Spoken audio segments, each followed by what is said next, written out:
मुझे लग रहा है कि मैं एक ख्वाब देख रहा हूँ, घिनौना ख्वाब, जिसके अंदर इन मुल्क की तबाही देख रहा हूँ सामने। वाह भाई वाह। जम्मू कश्मीर के सबसे ज्यादा विजिट किए जाने वाले टूरिस्ट प्लेस गुलमर्ग में बर्फबारी तो हो ही रही है, साथ ही गुलमर्ग में 21 फरवरी से खेलो इंडिया शीतकालीन खेल का दूसरा चरण शुरू हो गया है, जो 25 फरवरी तक चलेगा। इंडिया के वज़ीर-ए-आज़म को कहा गया कि ये चाय वाला है, बिल्कुल कमाल कर दिखाया चाय वाले ने। हिम्मत है किसी की कोई इस तरह करें? We have the Nordic skiing, we have alpine skiing, we have snowboarding, we also have some other events lined up, ski mountaineering, and these are all Olympic events, and we are very hopeful that holding these events will help us raise the standard of our own skiers. We'll be able to train them better. Over 400 athletes आते हैं हमारे पास all over India से यहाँ पे, तो जब वो यहाँ आते हैं तो we have to present the best face of. 1947 में तो भारत आजाद हुआ, लेकिन 2019 5 अगस्त को कश्मीर आजाद हो गया, धारा 370 हट गई, अब हम आजाद हुए हैं। अमेज़न की फ्लोटिंग सर्विसेज जम्मू कश्मीर में है। तो अब माइक्रोसॉफ्ट के जितने मेन हेड ऑफिसेज हैं वो आ रहे हैं, आपका एप्पल वहां पे आ रहा है, आपका इसके अलावा जो माइक्रोसॉफ्ट है, गूगल ऑफिस है, वो अपने हेड ऑफिसेज के अलावा सब छोड़ वो ऑफिस बना रहे हैं जो एक कंट्री में बनाना मुश्किल है। पूरा जम्मू और कश्मीर को फुली इंटीग्रेट किया जाए, एक रेलवे लिंक भी बनाया जा रहा है, कश्मीर से कन्याकुमारी तक लिंक्स भी क्रिएट किए जा रहे हैं, कनेक्टिविटी को बढ़ाया जा रहा है। पाकिस्तान में ना सिर्फ मैं बल्कि बहुत से लोग ऐसे हैं जो कि पीएम मोदी की तारीफ करते हैं, उनकी पॉलिसीज की तारीफ करते हैं, उनकी काम की तारीफ करते हैं और ये चाहते हैं कि हमारे यहाँ भी पीएम मोदी जैसे लीडर हो। अब ये तो एक बहुत बड़ी अचीवमेंट है यकीनन जो इंडियन प्राइम मिनिस्टर ने हासिल की है कि उनके दुश्मन भी उनकी तारीफ करने लगे। यही दोस्तों, कश्मीर के अंदर खेलो इंडिया 2024 का विंटर सेशन स्टार्ट हो चुका है। आज है 21 फरवरी और यह 25 फरवरी तक कंटिन्यू रहेंगे और इसमें 300 से 400 एथलीट्स डेली पहुंच रहे हैं। यहां तक कि फॉरेन एथलीट्स भी स्कीइंग करने के लिए पहुंच रहे हैं। खेलो इंडिया 2024 के इस प्रोग्राम में लगभग जो गेम्स खिलाए जा रहे हैं वो है ओलंपिक से रिलेटेड, और भारत कोशिश कर रहा है कि ओलंपिक गेम्स को कश्मीर के अंदर कराया जाए। इससे कश्मीर का एडवर्टीजमेंट बहुत अच्छे तरीके से हो सकता है। मोदी जी ने करके दिखाया है, जिन बच्चों के हाथों में एक समय पे पत्थर हुआ करते थे, आज उन बच्चों के हाथों में अपने भविष्य की डोर है और वो देश के लिए काम करने को तैयार है। हमने तो हमेशा से एक ही नारा लगाया 77 सालों से, कश्मीर बनेगा पाकिस्तान, कश्मीर बनेगा पाकिस्तान। और अभी रिसेंटली 5 फरवरी गुजरा है, अभी फरवरी चल रहा है, हमने पूरे पाकिस्तान में 5 फरवरी की छुट्टी भी दी। हमने माल रोड पर, लिबर्टी चौक पर, डिफरेंट जो है सड़कों पर हमने प्रोटेस्ट किए, कश्मीर बनेगा पाकिस्तान, कश्मीर बनेगा पाकिस्तान। और देखिए इसी फरवरी के महीने में इंडिया ने जम्मू कश्मीर के लिए क्या कर दिखाया है। मतलब आर्टिकल 370 रिमूव होने के बाद आप देखें कि जम्मू कश्मीर में कितनी डेवलपमेंट हुई है। जब आर्टिकल 370 रिमूव हुआ तब भी हम हाथ पे हाथ धरे बैठे रहे, हम कुछ नहीं कर सके, और आज वहां पर देखें कितनी डेवलपमेंट होती है। फिर हम किस मुंह से कहते हैं कि कश्मीर बनेगा पाकिस्तान। आपने बात की पाकिस्तान के रेलवे के निज़ाम की, तो ये देखें पाकिस्तान का रेलवे का ये निज़ाम है, तो आज़ाद कश्मीर में तो रेलवे है ही नहीं ना। देखिए आजाद कश्मीर जाने का मुझे इत्तेफाक हुआ था 2019 के अंदर, देन 2021 के अंदर मुझे सच कोई खास डेवलपमेंट वहां पे नजर नहीं आई। एंड सेकेंडली आपने बात की आर्टिकल 370 या 35A की, इंडिया ने पूरी दुनिया को करके दिखाया, उनके सामने कर दिखाया कि यार हम ये कर सकते हैं, हम कब्जा कर सकते हैं, और कब्जा करने के बाद उनके राइट्स नहीं छीनेंगे बल्कि उनको ज्यादा उनके ऊपर इन्वेस्ट करेंगे, वो उन्होंने कर दिखाया। अब पाकिस्तान के अंदर जो एक नारा है कि कश्मीर बनेगा पाकिस्तान, कश्मीर ऑलरेडी पाकिस्तान का हिस्सा है। आप ये नारा लगा के ना कश्मीर को सबसे पहले अलग कर रहे हैं, फिर जोड़ने की आप बात कर रहे हैं। खुदा के लिए नारा ना लगाएं, वो कश्मीर पाकिस्तान का हिस्सा है, ऑलरेडी है, लेकिन राइट्स दे दें, लोगों को फैसिलिटेट करें, लोगों को इकोनॉमिक क्राइसिस से बचाएं। विंटर्स के अंदर जब बर्फबारी वहां पे होती है तो लोगों के पास वो सिस्टम फैसिलिटीज नहीं होती है। कश्मीर और पाकिस्तान का जो एरिया है वो कनेक्टेड नहीं होता बाय रोड बाय एयर, तो दूर की बात।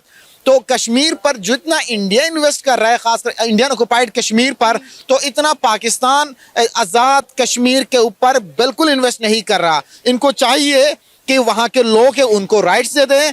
वहाँ के अगर सबसे बेहतर ये होता है कि अच्छी तालीम से मुआशरा बनता है, अच्छी तालीम ना हो तो मुआशरा बिगड़ जाता है। तो अब आप कंपेयर करें पाकिस्तान के अंदर यूनिवर्सिटीज़ या कश्मीर के यूनिवर्सिटीज़ या पूरे इंडिया के या मकबूजा कश्मीर के अंदर यूनिवर्सिटीज़ को, तो वो हर साल मेडिकल यूनिवर्सिटीज़ अलग, इंजीनियरिंग यूनिवर्सिटीज़ अलग, और स्टेप बाय स्टेप काम कर रहे हैं। पाकिस्तान के अंदर खासकर कश्मीर के अंदर गिन के 10 से 12 यूनिवर्सिटीज़ हैं। सच डेडिकेटेड कोई यूनिवर्सिटी पिछले एक डेकेड में नहीं बनी है। दुनिया में किसी ने भी आर्टिकल 370 के खिलाफ कुछ भी नहीं बोला है, तो देखे बोलेंगे भी क्यों, जहां पर देखे आर्टिकल 370 से पहले कश्मीर में क्या था, आज क्या है। आप लॉ एंड ऑर्डर को देख लें, सिक्योरिटी को देखें, इंफ्रास्ट्रक्चर वगैरह पे तो चलो बाद में आते हैं, जो बेसिक सी जो फर्क आ जाता है, पहले फॉरेनर्स नहीं जाते थे, आजकल तो वीडियोस डेली आ जाती हैं फॉरेनर्स की। अभी सर्दियों का मौसम है, गुलमर्ग में जो उनका स्कीइंग रिजॉर्ट है, वहाँ की वीडियोस आ रही हैं कि फॉरेनर्स वहाँ पर पहुंचे हुए हैं गुलमर्ग में, जो स्नो स्पोर्ट्स होती हैं वो सब करने।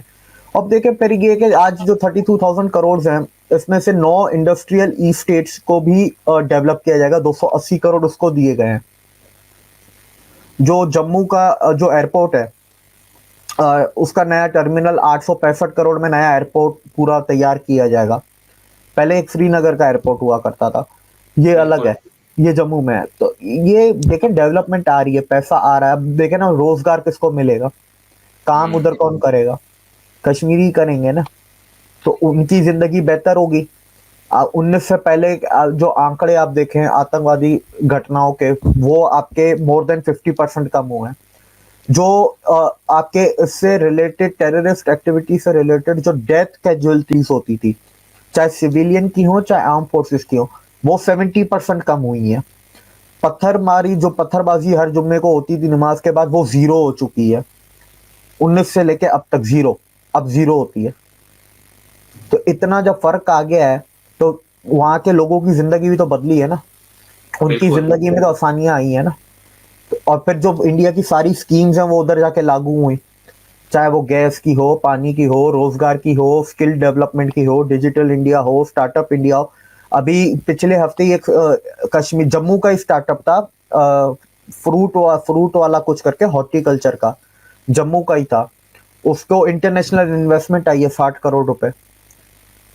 इन्वेस्टमेंट इतनी बड़ी नहीं है, पर इसके दिखाने का मतलब है कि इंटरनेशनल आई है, इंडियन 60 करोड़ नहीं है, इंटरनेशनल आई है। इसका मतलब है कि इंटरनेशनल इन्वेस्टर चाहे बहुत बड़ा MR UAE जितना मुल्कों के लेवल पे हो, कि छोटा आपके वेंचर कैपिटलिस्ट हो, वो जम्मू को, कश्मीर को एक इन्वेस्टमेंट के लिए एक हॉट प्रॉपर्टी, हॉट लोकेशन मानते हैं, समझते हैं, एक फीजिबल जगह मानते हैं, तभी तो वो करते हैं। वो वहां पर रोड्स पहुंच रहे हैं, बिजली पहुंच रही है। इंडिया में देखें सबसे आगे इंडिया में आखिर में बिल्कुल टॉप पे गांव है गुरेज, ठीक है। तो गुरेज एक ऐसा गांव है जो आधा बटा हुआ है, आधा पाकिस्तान के पास है, आधा इंडिया के पास है। बेसिकली वो गिलगित में आता है। पाकिस्तान साइड के गुरेज में अभी तक बिजली नहीं पहुंची है, इंडिया के साइड में गुरेज में बिजली अभी पहुंच चुकी है। दोस्तों, गुलमर्ग में हो रहे इस खेलो इंडिया प्रोग्राम के बारे में आपने पाकिस्तानी रिएक्शंस तो देख लिए होंगे और पाकिस्तानी मीडिया रिएक्शन भी देखा। इससे आपको ये आइडिया लग गया होगा कि किस तरह से लगातार पाकिस्तान जला हुआ है। पाकिस्तान में अभी पीएम बनने को कोई तैयार नहीं है कि भैया पीएम बन जा, हाथ जोड़ते हैं हम, नवाज शरीफ तू पीएम बन जा। लेकिन नवाज शरीफ बोल रहा है कि मैं पीएम नहीं बनूंगा, क्योंकि भैया जो कर्ज तुमने लिया है, अवाम की गालियां मैं नहीं खाऊंगा, अवाम के जूते, कच्चे टमाटर और सड़े हुए अंडे में नहीं खाऊंगा, ऐसा नवाज शरीफ कह रहा है। लेकिन क्या करना है, कहीं ना कहीं कोई ना कोई मुर्गा मिल ही जाएगा। और जब तक आर्मी स्टैब्लिशमेंट है, सारा ताना बाना तो आर्मी के हाथों में है, और जो पीएम बनेगा वो सिर्फ एक कठपुतली है। और इस वजह से आप देख रहे हैं पाकिस्तान क्राइसिस से गुजर रहा है। आए दिन आपको पाकिस्तान में क्राइसिस की एक नई कहानी गढ़ती हुई दिखती है। और फाइनली होता क्या है, कटोरा लेकर पहुंच जाते हैं IMF के बारे में। 23 बार गए हैं, एक बार और चले जाएंगे, 24 बार हो जाएगा, और अगली बार 25वीं बार होगा। तो लगातार पाकिस्तान कटोरा का साइज भी बड़ा कर रहा है, क्योंकि जो डोनेशन उनको मिलती थी उससे अब काम नहीं चल रहा है। डोनेशन तो आधे रास्ते से ही गायब हो जाती है। आपने पुराने समय में देखा होगा कि जब एक राजा अपने बहुमूल्य सामान को दूसरी जगह पर शिफ्ट करना चाहता था, तो वो घोड़े और कुछ लोगों के साथ उसको भेजता था, और बीच में डाकू से लूट लेते थे, और वो डाकू उसी राज्य के हुआ करते थे। सेम यही सिचुएशन अभी पाकिस्तान की भी हो रही है। जो IMF से लोन मिलता है उसको सियासतदान खुद ही लूट खसोट कर बांट लेते हैं और आवाम के हाथ में क्या आता है, झुंझुना। और वहीं पाकिस्तान के जो केयर टेकर सरकार है उसने दवाओं के दाम इतने बढ़ा दिए हैं, फ्री हैंड कर दिया मेडिकल कंपनीज को। मेडिकल कंपनीज ने दवाओं के दाम जो 800 रुपए मिलती थी उसको 3500 रुपए के लगभग कर दिया है। और जान बचाने वाली दवा अभी पाकिस्तान में मिलना मुश्किल है। एक गरीब आदमी अपनी जान नहीं बचा सकता अगर उसके पास पैसे नहीं है। और पैसे कहां से आएंगे, क्योंकि कोई भी देश, कोई भी कंपनी पाकिस्तान में निवेश नहीं करना चाहती। वहीं अगर हम बात करें, एक फ्रूट वाला है जो कि कश्मीर का रहने वाला है, उसको फॉरेन इन्वेस्टमेंट मिली है 60 करोड़ रुपए की। हालांकि बहुत बड़ा रकम नहीं है, लेकिन एक विदेशी मुद्रा का भारत में निवेश होना एक छोटे से वेंचर में कॉन्फिडेंस दर्शाता है कि कश्मीर अब आजाद हो चुका है। और कश्मीरियों ने खुद कहा है कि 5 अगस्त 2019 को हम आजाद हुए हैं। दोस्तों, आपको ये वीडियो कैसी लगी जरूर अपनी विचार कमेंट में रखिएगा। मैं आपको मिलता हूं नेक्स्ट वीडियो में, तब तक के लिए थैंक यू। जय हिंद, जय भारत।